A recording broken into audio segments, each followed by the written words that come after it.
नमस्कार विद्यार्थियों। आज जो हमारा अध्याय है वो है परिस्थिति तथा भूमिका।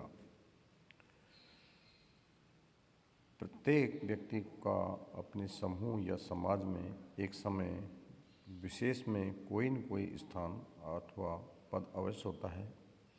कोई उच्च पद पर आसीन होता है तो कोई निम्न पद पर। एक व्यक्ति एक क्षेत्र में महत्वपूर्ण पद पर हो सकता है तो दूसरे क्षेत्र में उसका दर्जा नीचा हो सकता है। उदाहरण के लिए मंत्री का पद धारण करने वाले व्यक्ति की स्थिति राजनीतिक क्षेत्र में बहुत ऊंची है, और जबकि खिलाड़ी न होने पर क्रीड़ा जगत में उसका कोई स्थान नहीं होता है। संयुक्त परिवार में दादा परिवार का मुखिया होने से सम्मानीय एवं शक्तिशाली व्यक्ति माना जाता है, जबकि वही व्यक्ति किसी ऑफिस में चपरासी होने पर अधिकारी एवं क्लर्क की तुलना में नीचा माना जाता है। एक हरिजन मेजर का स्थान सेना में ऊंचा है, जबकि जाति व्यवस्था में नीचा। इस प्रकार एक व्यक्ति का समाज में अपना कोई न कोई पद या जाति व्यवस्था में नीचा।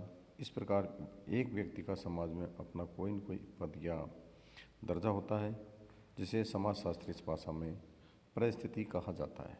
और एक परिस्थिति धारण करने के फलस्वरूप व्यक्ति से जिस प्रकार के कार्यों की समाज सामान्यत अपेक्षा करता है तथा उसके अनुरूप वह जो कुछ करता है उसे उसकी भूमिका कहते हैं।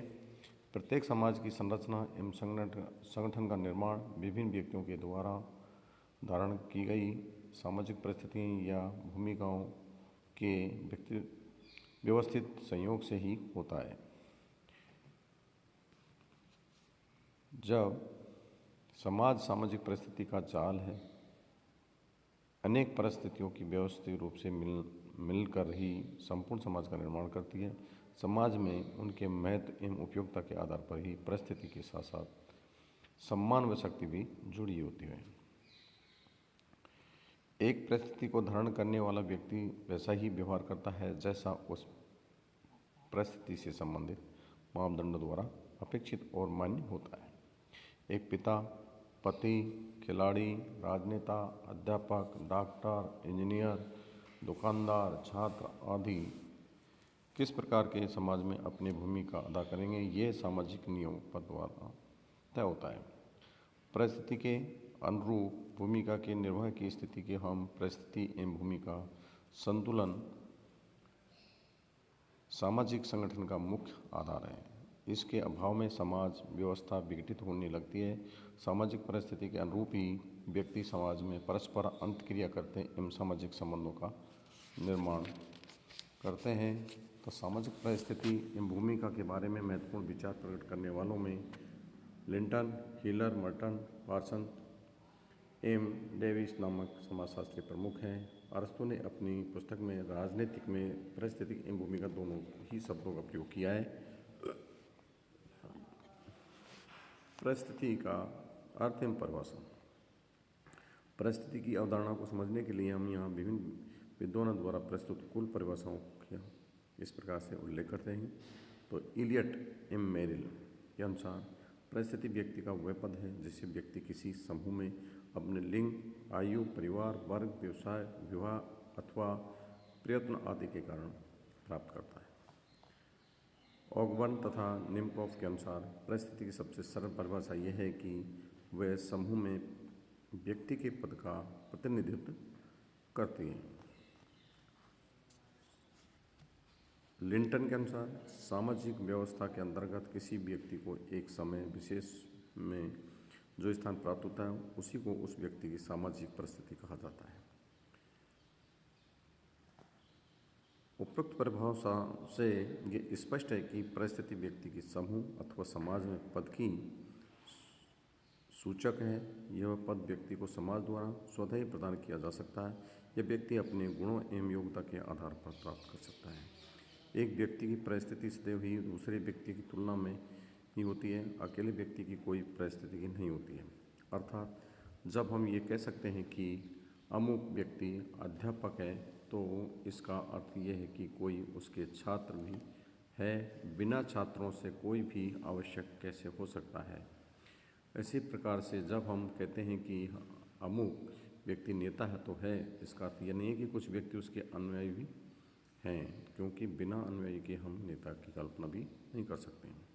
इस प्रकार एक परिस्थिति को दूसरी परिस्थिति के संदर्भ में भी देखा जा सकता है। परिस्थिति और भूमिका के आवश्यक तत्व हैं।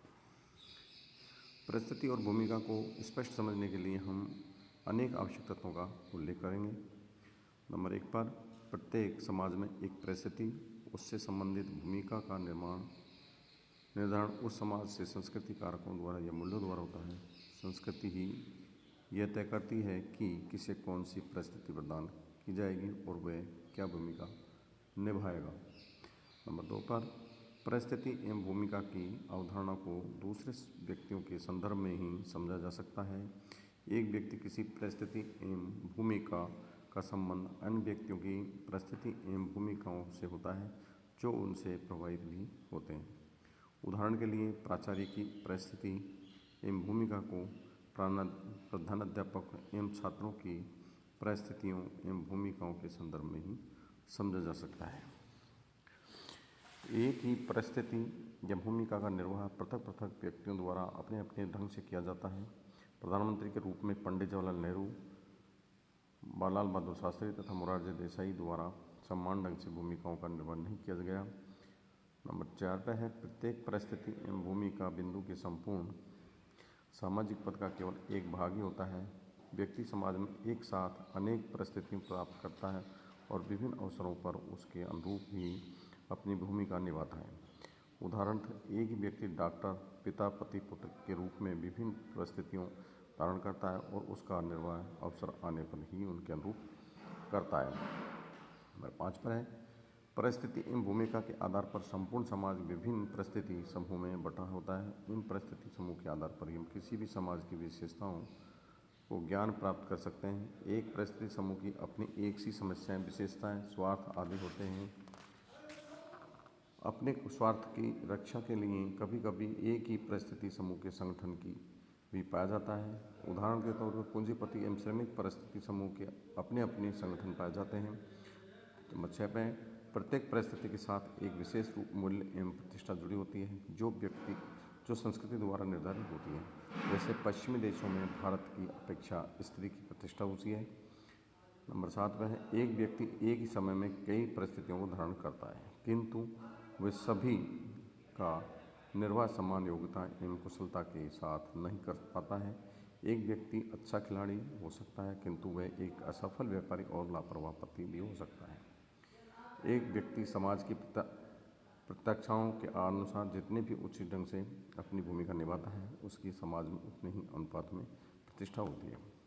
नंबर 8 पर है, समाज में उच्च एवं निम्न परिस्थितियों के कारण ही सामाजिक संस्तरण तथा विभेदीकरण पैदा होता है, जो उदग्र या क्षितिज के रूप में ही हो सकता है। नंबर 9 पर है, समाज में कुछ परिस्थितियां प्रदत्त होती हैं जो एक व्यक्ति को समाज स्वयं प्रदान करता है और दूसरी ओर कुछ परिस्थितियां व्यक्ति अपनी योग्यता एवं प्रयत्नों के द्वारा अर्जित करता है। धन्यवाद।